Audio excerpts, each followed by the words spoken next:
The first thing I heard was the scream that isn't a scream, just a strangled cry that turns the air cold. It came from the culvert behind the eucalyptus line, where the ditch bends and the wild grass knots into a blind wall. The sun had already slipped behind the sugarcane, smearing a copper bruise across the water. I was fixing the loose chain on my motorbike when it came again, a stabbing yelp, thin and breathless, the kind that makes your ribs clench because some part of you recognizes it as a plea. A puppy broke out of the tall grass and tumbled into the lane, a tumble of dust and panic. Paws scrabbling, eyes blown wide with that reckless innocence the young have right up until the world teaches them otherwise. He skidded, looked straight at me like I held the switch that could turn daylight back on, and then he spun and raced toward the culvert, barking in staccato bursts that sounded like he was trying to learn how to be brave in one violent minute. I didn't think. I dropped the wrench. I ran. The ditch smelled of mud and old rain. Mosquitoes rose like a veil and I slapped them away without feeling them.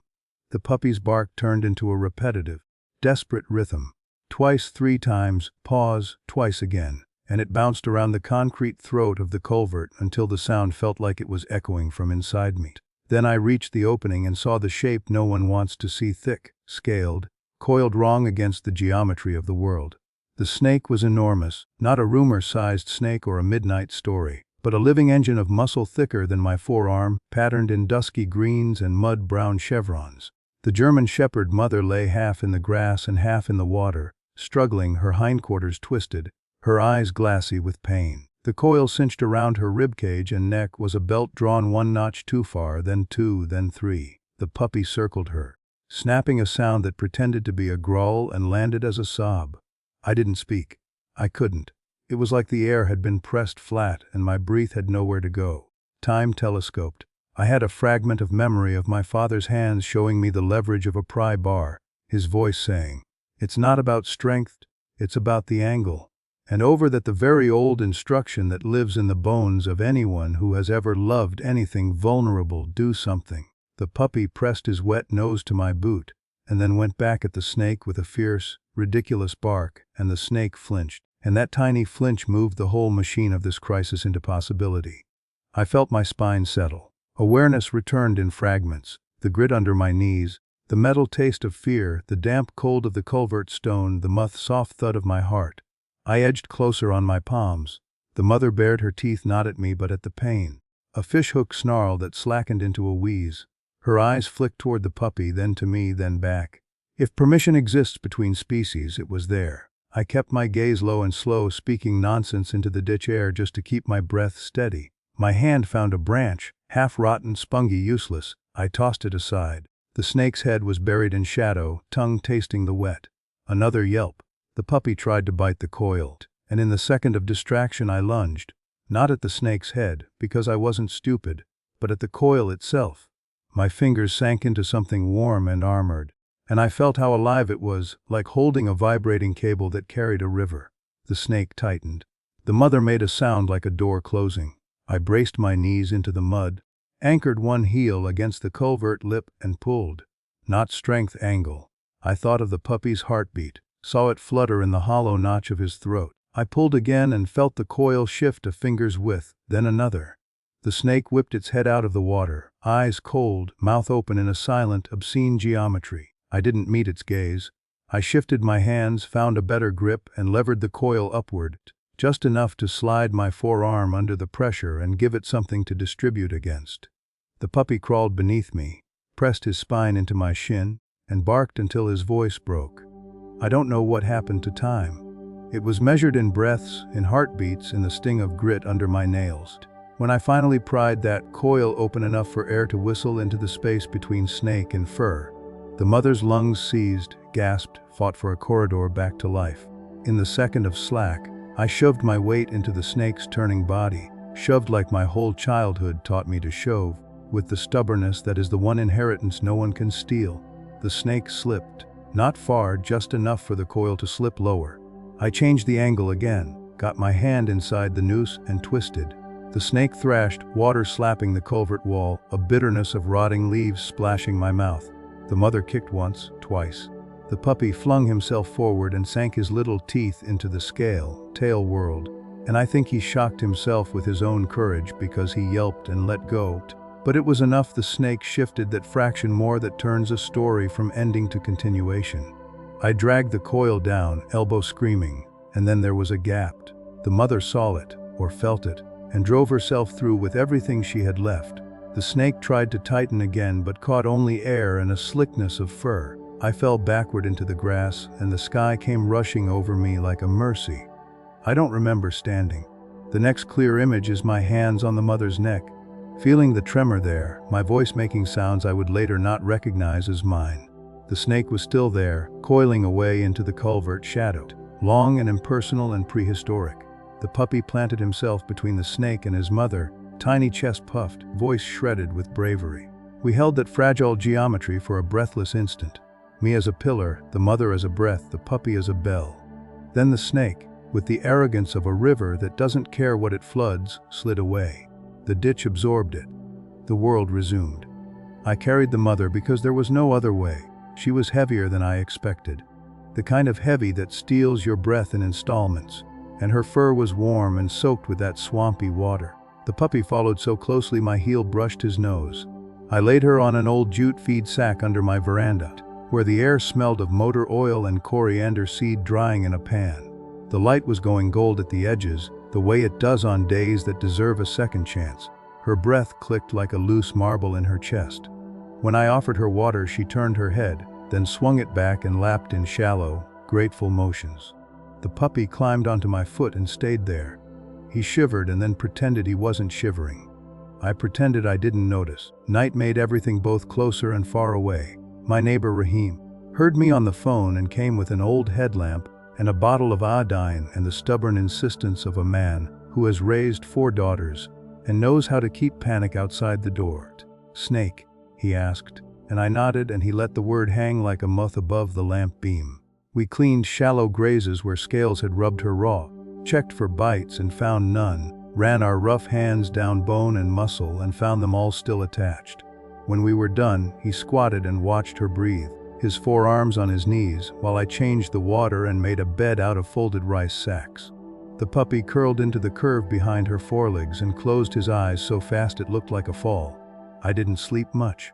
The house had that hollow, bug-sung sound of late summer when everything is alive and the only thing that feels still is the moon. I lay on the charpoy and listened to the mother's breath rattle, then slow, then steady. Every so often the puppy woke and nuzzled her and then resettled, practicing the ancient job of sentry. In the deep part of the night, when the world is just you and your single life in the dark beyond the lintel, I thought of my own mother, gone 14 years now, and how her wrists were small and her voice could stretch to hold everything that might break. I thought of the ways the living coil around one another, risky and necessary, and how rescue is never just removal from danger but also an introduction to responsibility. In the morning, the mother tried to stand and couldn't. Panic flared, that awful red flare of the body remembering the choke. I put my hands on her chest and spoke her back down. We waited. We tried again, slower. Her legs were there but full of water. The puppy bounced and whined encouragement, which is, when you strip it of words, the most powerful medicine any of us get. By noon she stood, trembling, taking her weight as if it were a negotiation. When she put her head under my palm and pressed, I felt a wave of relief so sudden it was almost dizzy. I smiled like an idiot at a dog who had taught herself how to breathe again. Later, when Rahim came by with a bowl of leftover rice and boiled chicken, she ate in fierce, delicate mouthfuls while the puppy stole 2 big pieces and choked theatrically until he learned to chew. Their home was a hollow under the road embankment halfway to the old canal, where the ground kept a cool curve even in heat and the breeze brought stories from 100 miles upstream. I learned this because the puppy insisted I follow him there in the late afternoon. He trotted ahead, checking back every 5 strides like a child who can't believe he's finally got a grown-up to come see his fort. The mother walked with the careful patience of someone doing math with her body, but she came. When we reached the hollow, I saw the signs of a life built out of scavenged kindness: a scrap of blanket tucked against a wall, a plastic bowl half buried to make it a dish, a scatter of chicken feathers in the pack-rat order of a dog home.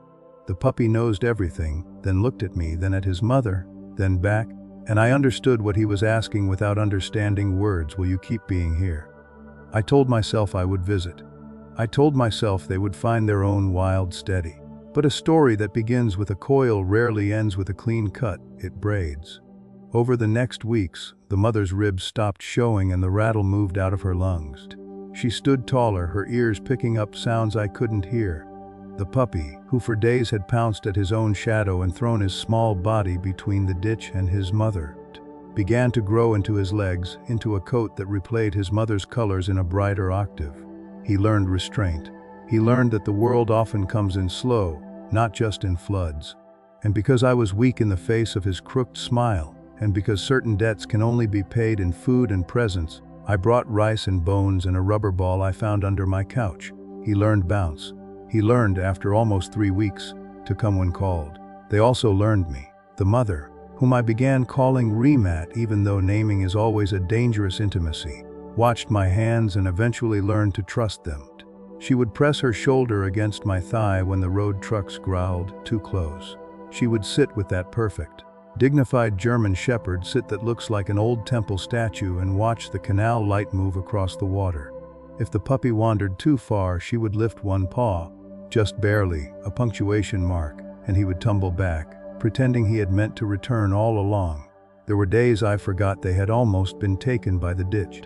And then the afternoons when the air felt thick and rehearsed, when the cane fields hissed and the birds fell quiet, and the world's volume turned down. Those days the memory would flex again and I would feel a persistent gratitude.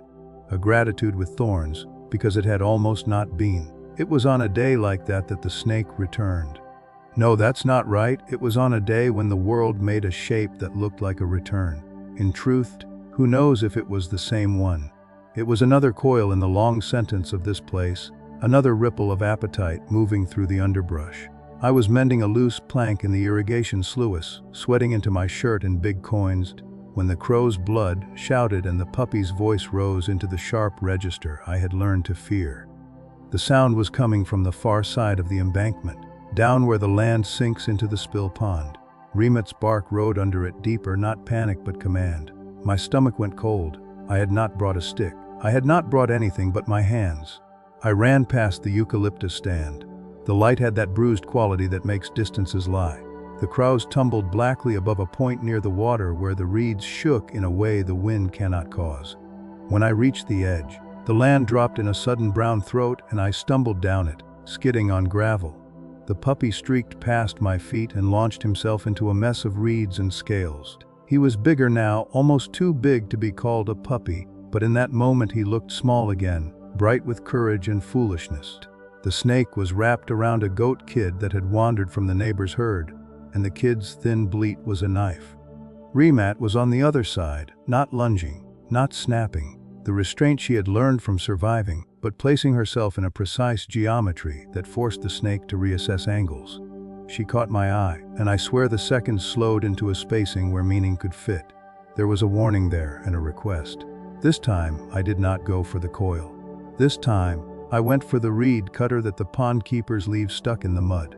I swung it in a way meant to make noise, not damage, to make a scythe of sound. The snake lifted its head and I brought the blade down not on flesh but on the water beside it, sending a sheet of cold up that shocked everything alive. The kid kicked. The puppy darted for the tail and grabbed again, smarter this time, lower down where his teeth could worry purchase.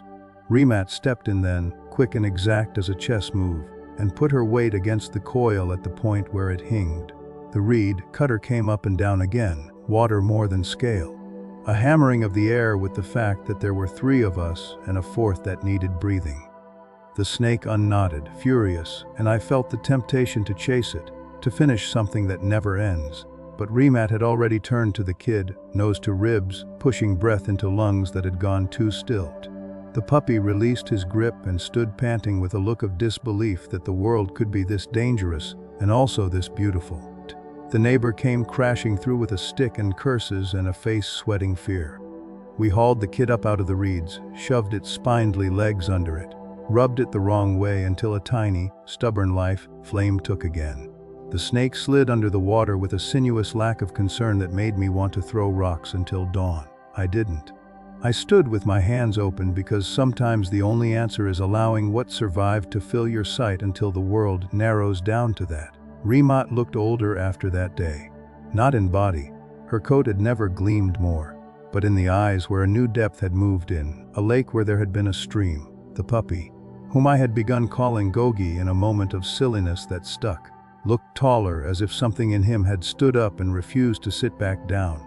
He followed me home and slept under my chair that night, and the next after that, as if proximity had become the ritual by which he reassured himself that the world could be held together by nearness. Remat still preferred the hollow by the canal. She had a soul that liked sky. In the weeks that followed, the change in us became structural, like a beam set into a roof that had sagged unnoticed for years. I fixed a shade over the hollow's entrance, a piece of tin painted to keep the heat off. Rahim and his youngest, Sana, brought a sack of maize chaff and decided, out loud though no contract was signed, that the canal bank was now also their job. The herder whose kid we had pulled from the snake, Mess took to whistling when he passed, the note a soft ribbon that tied us to one another across our separate errands. Gogi discovered the art of waiting, that most brutal and generous of arts. Remat discovered that allowing a boy to run ahead does not tear a mother in half. I discovered I had somewhere to go that was not a necessity but a wish. And because life refuses to be just danger and rescue and then quiet, there was also the day of the flood. Monsoon came late and then all at once, like someone had remembered a debt and paid it in a single fistful. The canal swelled, the fields made a sound like applause and tears. The ditch at the eucalyptus filled to its rim and then broke the soft wall and ran into the spill pond, turning the embankment into a narrow spit of land between two suddenly impatient bodies of water. News came that the lower bridge had been chewed by the current, rope and plank and old habit undone, so the herd had to be moved the long way, over the high road, in weather that turned every step into an argument. I went to the hollow with a plastic sheet and a coil of rope, and a plan that would look foolish later and necessary now. Remat was calm. The way truly wise beings meet chaos would shame saints. She stood at the mouth of the hollow and looked at the sky with a soldier's assessment. Gogi ran circles so fast he blurred at the corners. We tied the tin sheet down hard, weighted it with stones in old rice sacks, cut a drainage channel with a hoe that fought back. The rain came with a sound like 1,000 small fists drumming, and suddenly the world had only two colors, cobalt and mud. I stood in it until my clothes clung and my boots filled, and I laughed because sometimes the body decides if you cannot be dry, you will be joyful. At dusk, a cry rose from the far bank. Not a puppy cry, not a goat, a child's, the kind that puts lightning into your bones. Rahim's girl Sana was stranded on the low bridge that rumors had broken earlier but hadn't.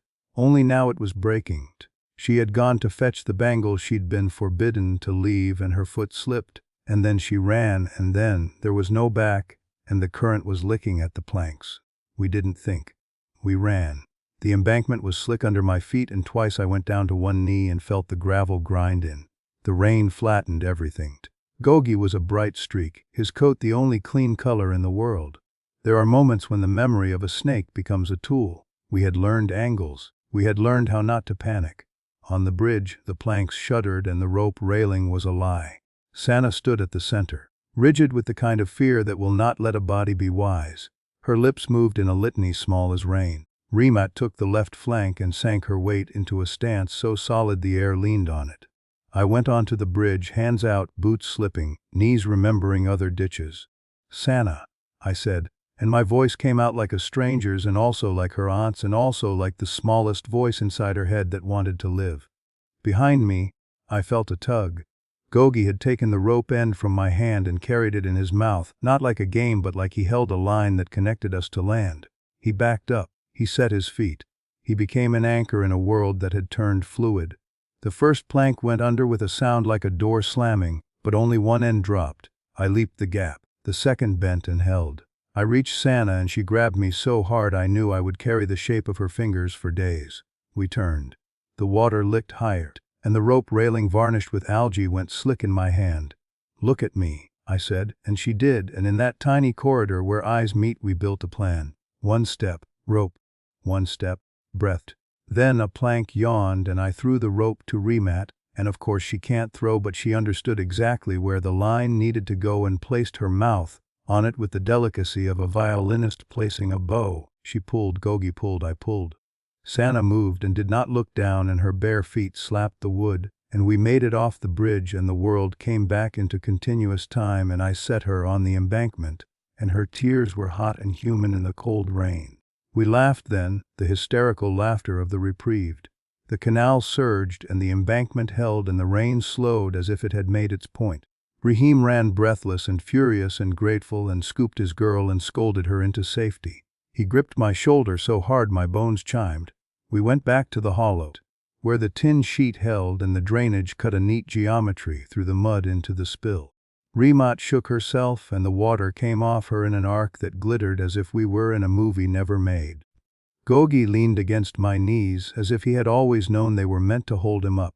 The night came early, and the village smudged itself into sparks and low voices and cups of tea that tasted like something a small god invented for exactly this after. Animals carry stories in their bodies. When the flood receded, the canal banks resumed their ordinary chatter, and the road remembered it was a road. The hollow grew a ring of flowers, volunteers from the roadside where seeds spill and refuse to care about boundaries. The herder's wife began leaving leftover rhodos on the old wall each morning, a quiet tithe. I went back to the sluice and the eucalyptus, back to the small aching work that pays for salt and batteries. But everything was different, because now the road included a stop that had nothing to do with errands. I had new habits: to whistle low when approaching so as not to startle, to carry a bottle cap because Gogi found the sound of it tapping tin delightful, to keep old blankets in the trunk of the motorbike because some days the wind turned and the hollow needed another layer of kindness. It would be easy to say the story ended there, tied up in knots of weather and rescue and patience, but the coil that began this never went away. It just changed shapes. One morning, as the first cold brushed the reed top silver, I noticed Remat limping. It was slight, a favoring of the left forepaw so subtle you might miss it if you didn't love her. I watched a day then too. She had no heat in the joint, no thorn I could find. The limp came and went like a mood. When she met a stranger on the path, she stood taller and forgot it. When she lay down to sleep, she stretched into it like a spool unwinding. I worried in that way that becomes a habit and a prayer. Then one dawn she disappeared. The hollow was empty. Gogi paced a tight oval until it wore a darker ring into the earth. He whined, then shut up, then whined again. The canal threw morning light at us like alms. I called and called, my chest cinching down with the kind of fear that tastes like metal, because you cannot leverage this kind with a branch or a rope. It takes what it takes. The hours thickened. The crows were uninterested. The road had nothing to say. When she returned near noon, she came from the stand of wild basil near the old shrine, and she came slow, and she came with 2 other dogs trailing her like shadows, skinny, raw-nosed males whose ribs counted sorrowfully. She walked to the hollow, lay down, breathed a deliberate breath, and then I saw the red at the edges of her fur. Not snake red, not flood red, new red. The pups came at dusk. Birth is one of those answers the world gives you that turns all your previous bravery into prelude. It was not dramatic, at least not in the way that makes humans gather and narrate. It was private and earthy, and exactly as old as the first morning. Remat made small soft sounds that were not pain but negotiation. And she licked and nudged and huffed and made a geometry of grace with her body that rewrote the space into a small temple. Gogi stood at the entrance, a sentry at a new threshold, his chest swelling and going small, unsure what to do with his new role, and then discovering it to hold the world back. I knelt in the mud like any believer at any shrine and wept quietly so as not to disturb what the earth had planned. That night I did not go home. I do not know who decided that, whether it was me or the air or the old women in my blood who had squatted in other huts to midwife lambs and babies and stories. I made tea on a small gas burner and watched the stars thread themselves through the eucalyptus and listened to the new small sounds that were both familiar and unearthly. There was a moment near midnight when one of the pups, a female, tiny enough to drink from a thimble, stopped breathing. The old panic flared and I reached to scoop her and carry her under my shirt for heat and mouth her snout for air. But Remat was quicker. She nudged her hard, then gentler, then turned the tiny body with the precision of a jeweler in his last year of seeing clearly. The pup gasped, hiccuped, returned. We laughed. Yes, dogs can laugh. It sounds like a snort crossed with a blessing. And the night curled around us like a shawl. In the morning, everything was ordinary and sacred. The canal looked exactly like a canal. The road had its usual dust. A man on a bicycle sang a film song in a key no one had taught him. And under the embankment, a mother fed her children and a young male kept watch, and a human brewed tea until the leaves gave up all their secrets. I thought of the scream that wasn't a scream that had started all this. The way certain sounds throw a hook into you and pull you into a lane you wouldn't have walked otherwise.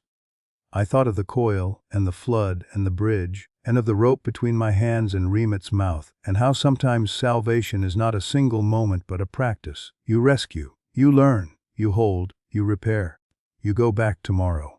When the pups opened their eyes, Gogi tried to pretend he wasn't crying. It looked like sneezing. He lay down and let them climb his forelegs, and when one bit his ear he made an exaggerated yelp and the pup froze horrified.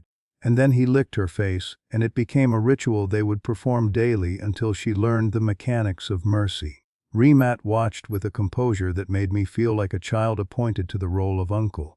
The hollow became a school. The world outside went on with its ambition and greed and minor miracles, and in this small place an education happened that did not need a whiteboard.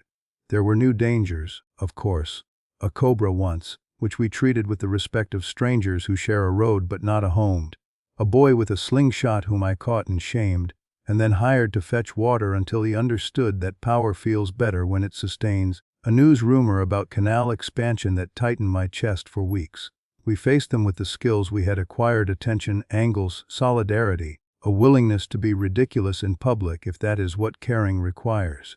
And because the world is sometimes kinder than its reputation, there were new kindnesses too. An old man who walked the long way around the hollow so as not to muddy the drainage. A mechanic who taught me how to fix a carburetor and charged me in fresh gavas instead of cash. A child who left 3 stones in a neat triangle outside the entrance every morning, because she liked the way they looked, and because patterns are one way to tell the ground you respect it. Months later, when the sugarcane turned from impossible green to a burnished color that sounds like paper if it had a voice, a film crew came through the village to shoot a commercial for something forgettable that needed authentic rural texture. They asked if there were dogs. There are always dogs. I could have said no. Instead, I showed them the canal. Remat stood at the hollow's edge with a dignity that shrank their expensive camera into a toy. Gogi tried to lick the lens. The pup's 3 now, the smallest having rooted herself into survival with a ferocity that made a future veteran of her, tumbled in a choreography money cannot buy. The director, a woman with a city haircut and the tired eyes of someone exhausted by pretending to be new in every place she goes, lowered her camera. We stood in that medium silence where strangers feel the edges of one another's stories and decide whether to press. She didn't. She paid me in bottled water and gratitude and a promise to do something, which usually means nothing. 2 weeks later, a vet in a white van showed up with vaccines and kindness and apologized for the stethoscope being cold.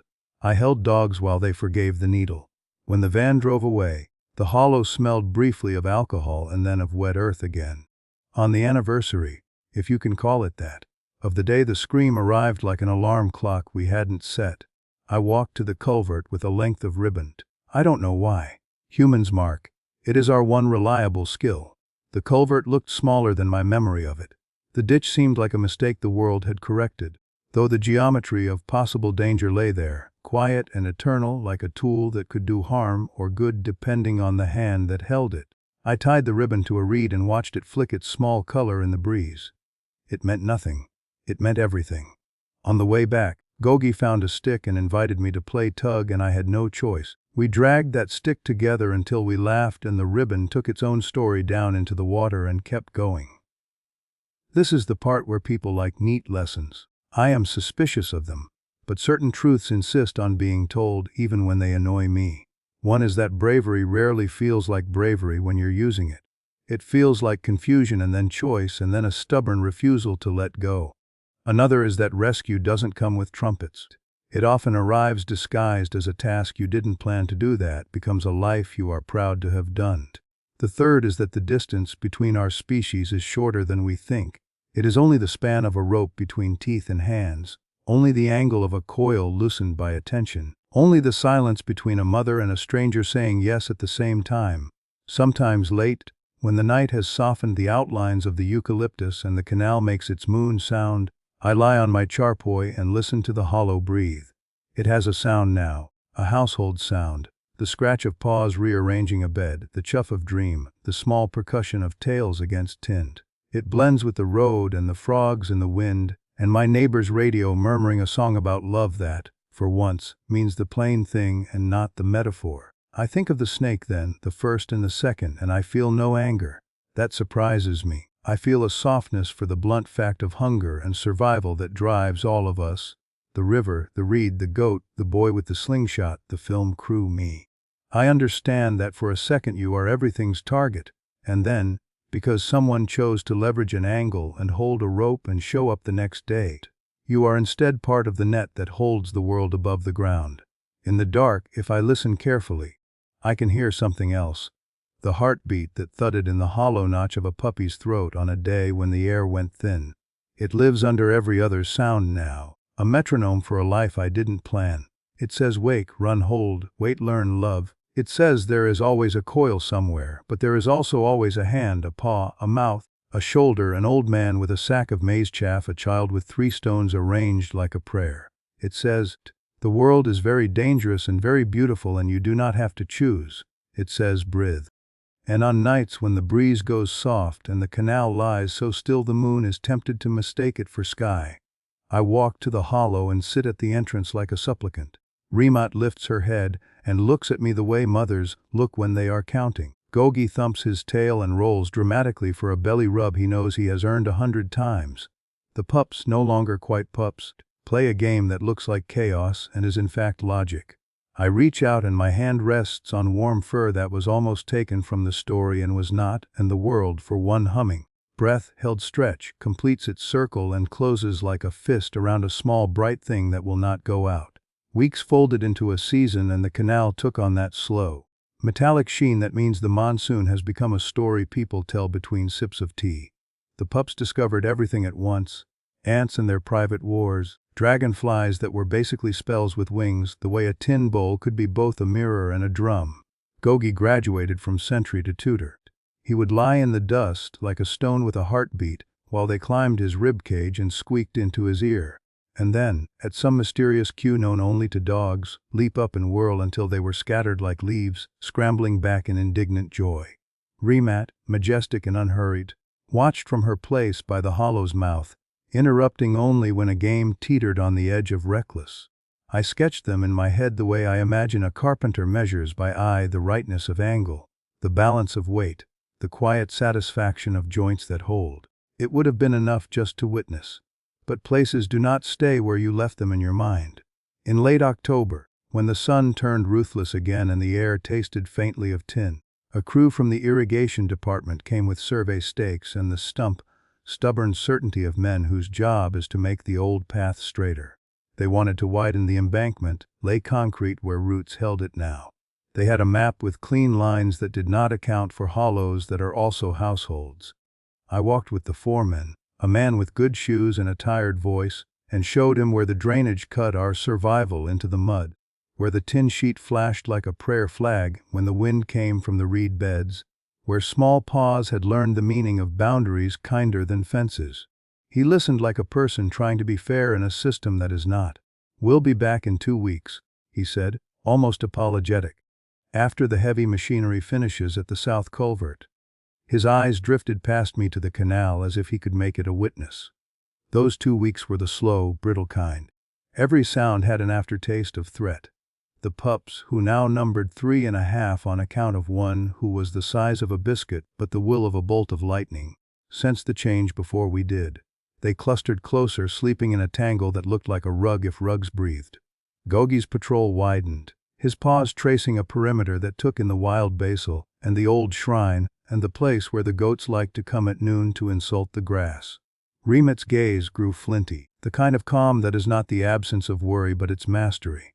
I gathered what I could: boards, tarpaulin, the rope that had already proven its validity in this world of quick decisions, and began to sketch in my head the shapes we could move into, the shelters we could improvise, the arguments I might make to men who measured lives in meters.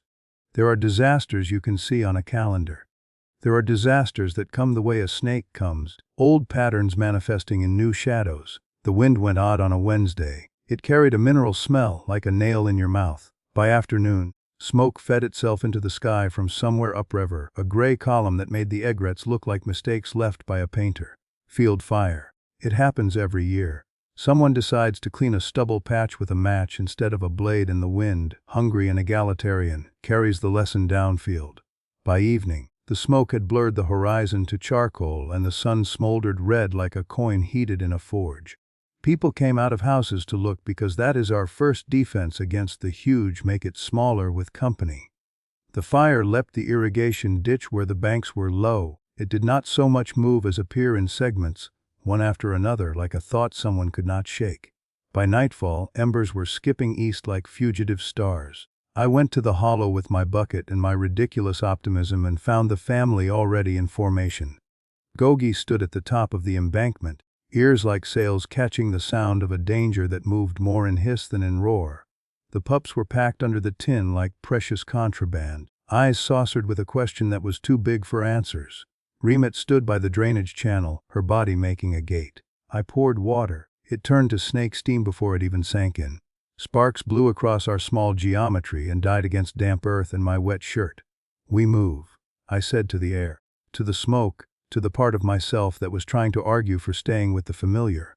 We moved. The trick to evacuating a household that does not understand maps is to become undeniable.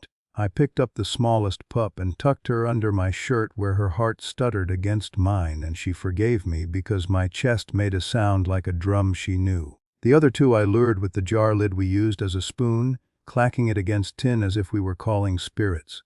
Gogi refused to be lured. He took up position at my knee like he had invented the role of anchor. Remet looked once at the hollow, as a person looks at a house bought with years, and then turned as if the choice had never been a choice.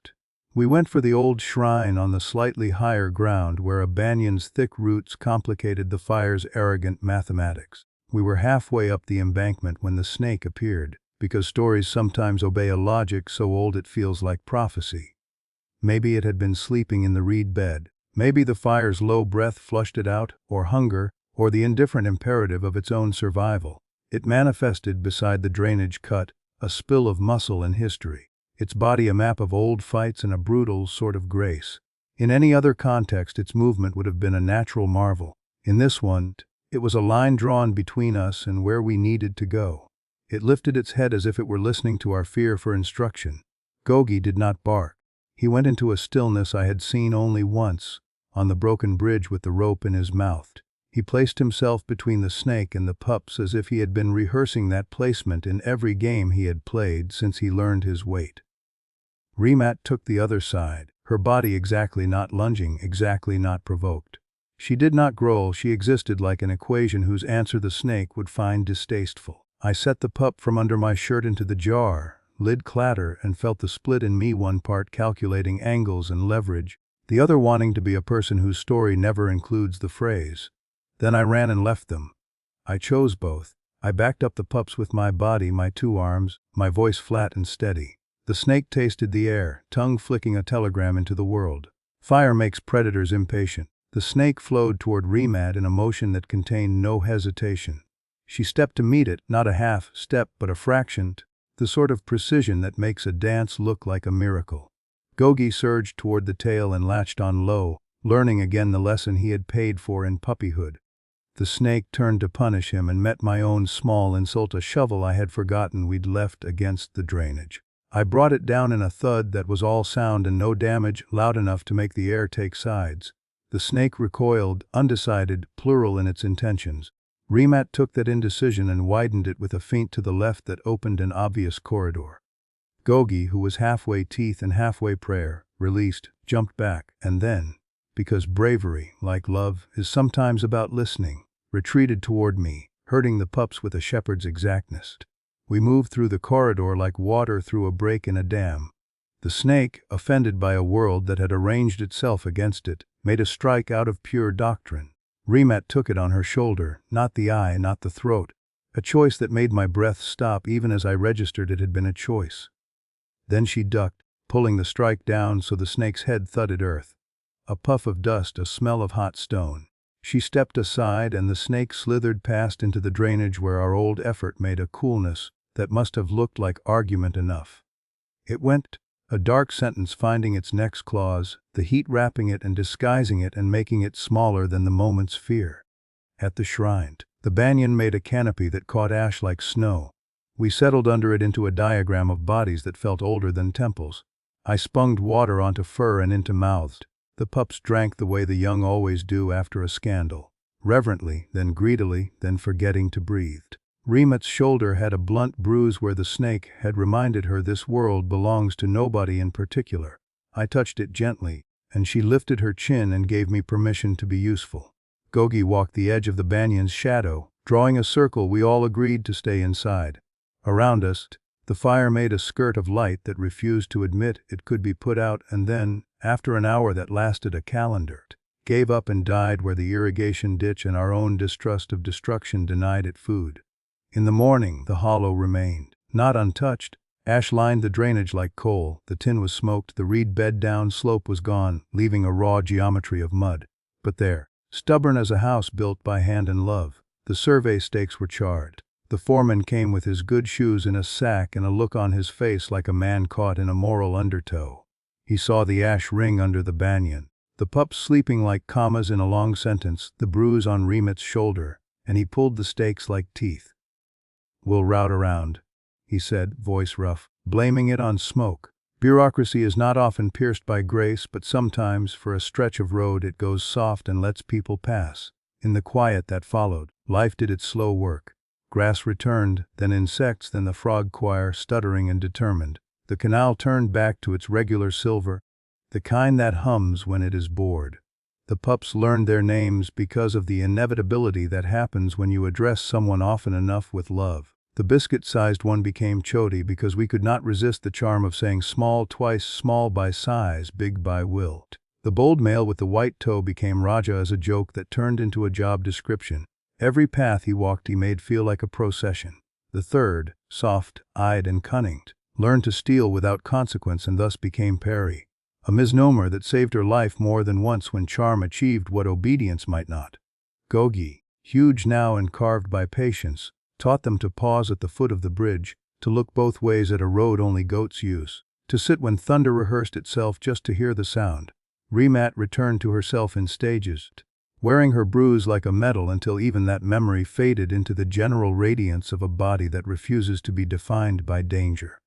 There were days I thought of leaving, not because the hollow bored me. Living things do not bore, but because a story that starts with rescue can trap you into the role of savior if you're not careful. I did not want to be the center of anything. I wanted to be a good edge the world could lean against without splinters. I tried to ease back. I made my visits every other day, then every third, watching for a loneliness I might have been feeding without naming. They did not grow more fragile in my absence. They grew self-sufficient, which is a relief that tastes like loss at first. When I came, they greeted me with the exact measure of joy appropriate to family, too much, then just right.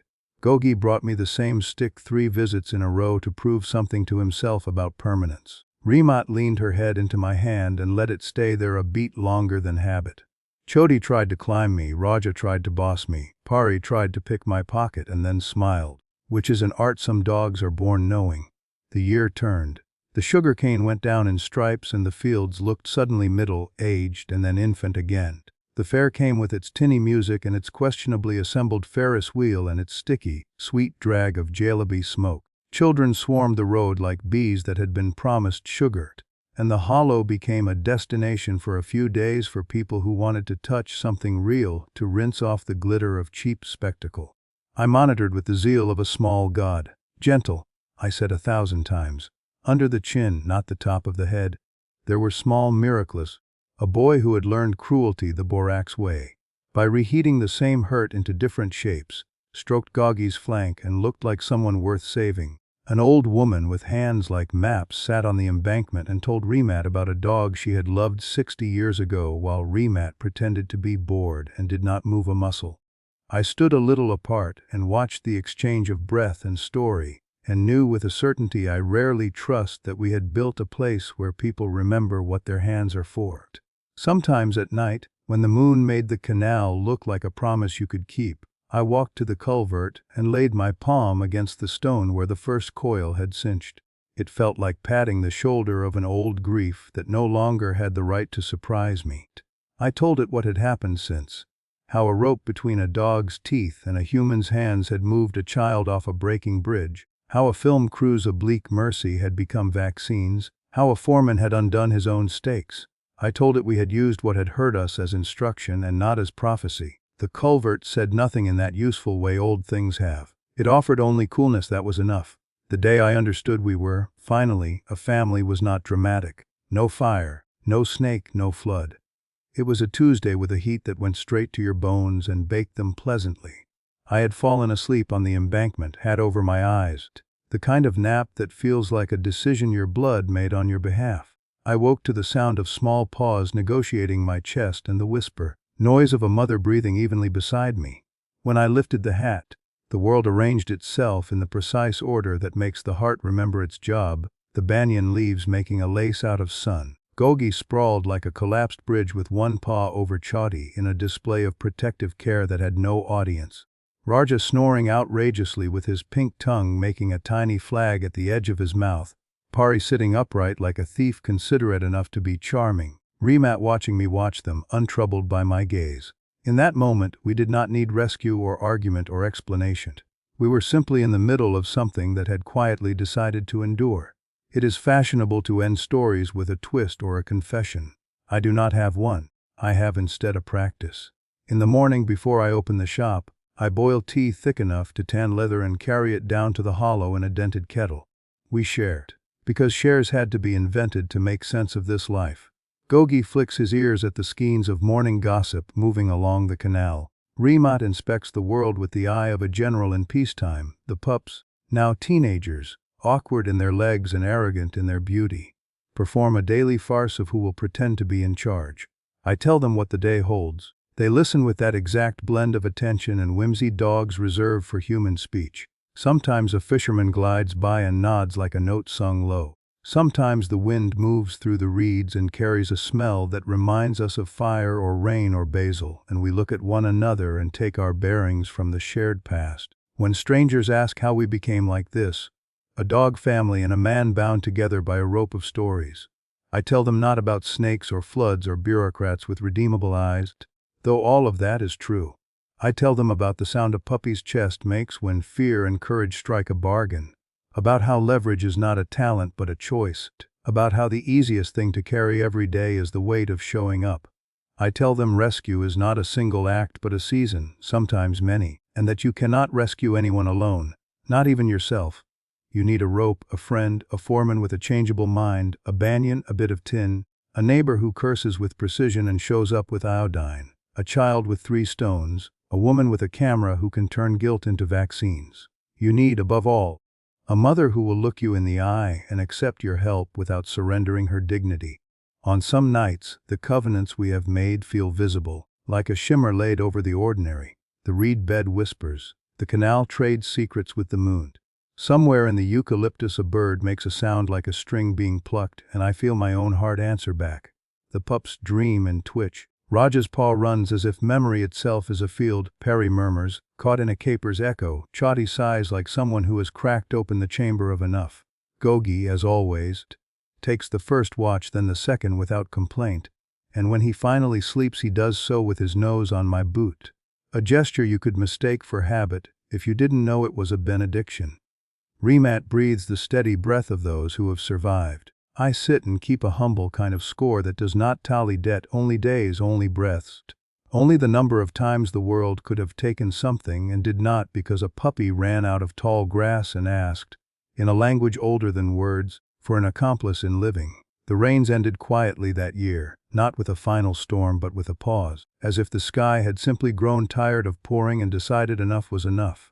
The canal, swollen and scarred, smoothed itself out until its silver face once again mirrored the moon. Grass returned in hesitant tufts, frogs rehearsed their choirs, and the banyan's roots, still blackened at the tips from ash, sank deeper and steadier than before. Life had rebuilt itself with a stubbornness that mocked catastrophe, and yet the memory of fire, flood, and coils lingered in the air like a ghost you could taste if you breathed too hard. It was into this calm, this long, slow exhale of survival, that I began to understand the shape of our story was not an accident, but a promise. The pups were growing faster than my memory could keep up with. Raja's paws were already too large for his body, and when he walked, he clomped with the authority of a king still learning how to wear his crown.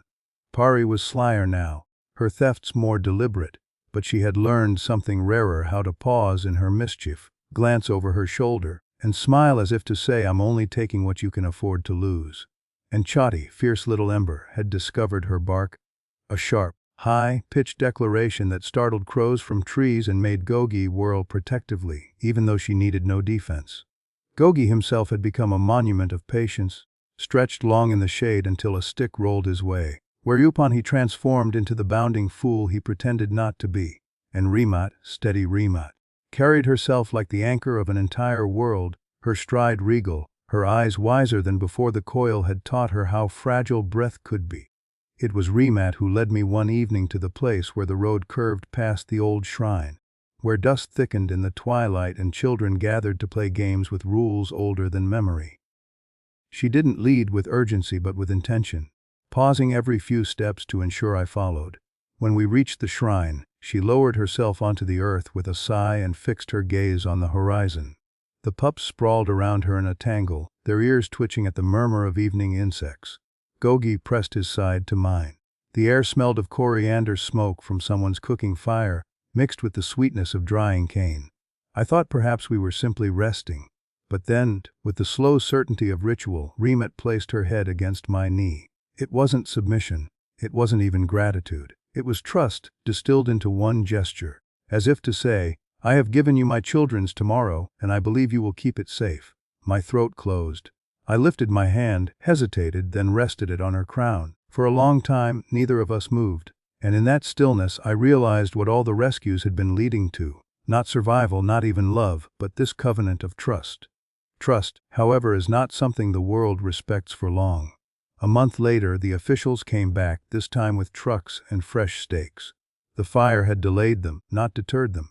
The canal expansion was marked on their maps in thick lines that made no allowance for banyans or hollows or the fragile miracle of a home built from persistence. "We'll pour cement next week," the foreman said, softer this time, but firmer too. His eyes slid past me to the pups tumbling in the grass, to Gogi's stance, to Rimat's watchful gaze. "Move them," he added, "before the machines do." It was not cruelty. It was indifference, which is worse. That night, sleep avoided me.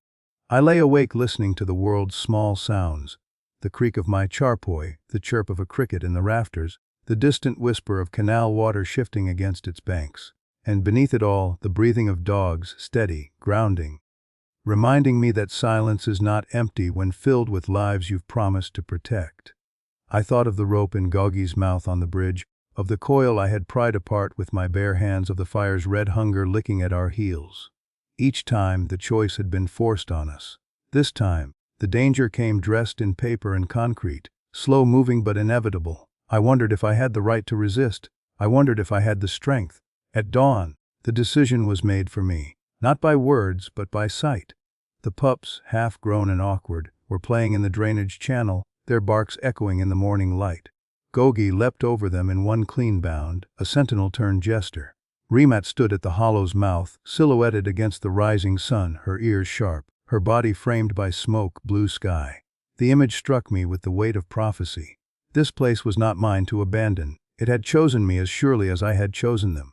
And so I stood, dusted my palms, and walked into the day carrying a resolve I hadn't known I was waiting for. The next week became a theater of quiet defiance. Villagers came, not summoned, just arriving one by one, carrying small things: an old man with 2 buckets of water, a woman with a clay pot of milk, a boy with a sack of stones he swore could block a truck. Rahim arrived with his daughters and a spade, cursing the government with the rhythm of prayer. Even the herder whose goat kid we had once pulled from the snake came, leading his animals around the hollow like sentinels on patrol. We weren't an army. We weren't even organized, but we were visible. And sometimes visibility is its own resistance. The foreman returned, saw the crowd, and hesitated. His men shifted, uneasy. The machines growled at the edge of the road but did not advance. Bureaucracy likes silence, it recoils at noise. And here we were, noisy with presence, loud with breath. He tried logic, then pity, then anger. None worked. In the end, he threw up his hands, muttered about delays and complications, and left with the promise of returning. Maybe he would. Maybe another would come in his place. But for now, the hollow stood unbroken, wrapped in a fragile shield of community. That night, under the banyan, we celebrated, not with feasting or speeches, but with the small rituals that make life feel worth living. Someone brought a harmonium. A boy sang in a voice too pure for his years. Children traced patterns in the dust. The pups wrestled until they collapsed in panting heaps.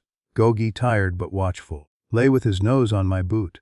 Remet sat beside me, her gaze turned outward, as if guarding not just her family but the horizon itself. And I realized, as the music braided with the night air, that this was the ending I had been moving toward all along. Not triumph, not final safety, but this, a circle of beings holding one another in a world that will never stop testing us. The story doesn't end here.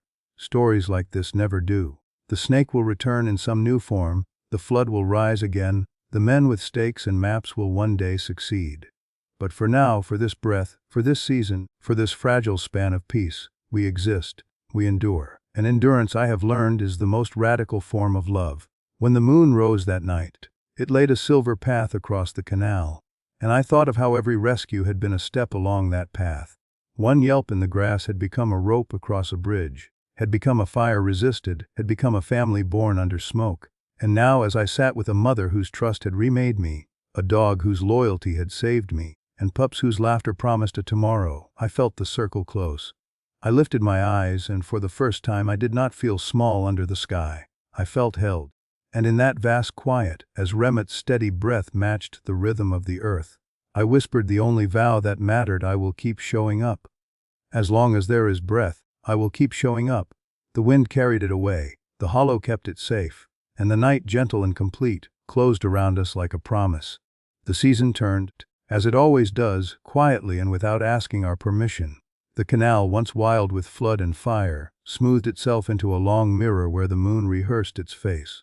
The banyan's roots thickened into new confidence, wrapping the earth as if they too had decided the hollow would remain. Around that hollow, life thrummed again. The pups, no longer fragile, now raced in widening circles, their bodies lanky with youth, their voices sure. Raja clomped with comic dignity, Pari stole scraps with deliberate charm, and Chati, fierce little ember, barked at shadows as if warning the whole world she had arrived. Gogi moved among them like a quiet general, teaching restraint, teaching patience. And Remet, she simply watched, her eyes older than storms, her breath steady as if she had finally taught herself to trust the rhythm of survival.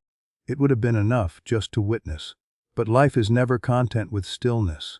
The officials returned with their machines and maps, their straight lines cutting through our curved lives. For a moment, fear clamped down again. Yet this time we were not alone. Rahim brought his spade, the herder brought his goats, the children brought laughter, and even strangers came to stand at the embankment. We had no weapons but presence, no armor but love made visible. And sometimes that is enough. The machines turned away, at least for now, and the hollow remained. An island of resistance, a small victory that felt larger than any decree. That night under the banyan's wide arms we gathered. No speeches, no banners, just song and breath and the sound of dogs curled into the dust. Someone played a harmonium. A boy sang in a voice that pierced the smoke of memory, and the pups tumbled in circles until they collapsed in a heap of warmth. Gogi lay with his nose on my boot, and Remat pressed her head once more into my knee. Not as plea, not as gratitude, but as covenant. I understood it then: every rescue, every coil broken, every bridge crossed, had been leading to this, to the knowledge that family is not born of blood alone, but of showing up when the world threatens to take what you love. The night grew deep, and the canal shone with silver quiet. I looked at them all, at mother, at son, at pups wild with promise, and felt the circle close around us like a hand, not in possession but in blessing. The snake will return in some new shape, the flood will rise again, the machines will one day succeed. But for now, for this season, for this breath, we endure. And endurance, I have learned, is love's truest form. I whispered it into the dark, not for them, but for myself. I will keep showing up. As long as there is breath, I will keep showing up. The wind carried it away. The hollow kept it safe. and the night, gentle and entire, closed around us like a promise.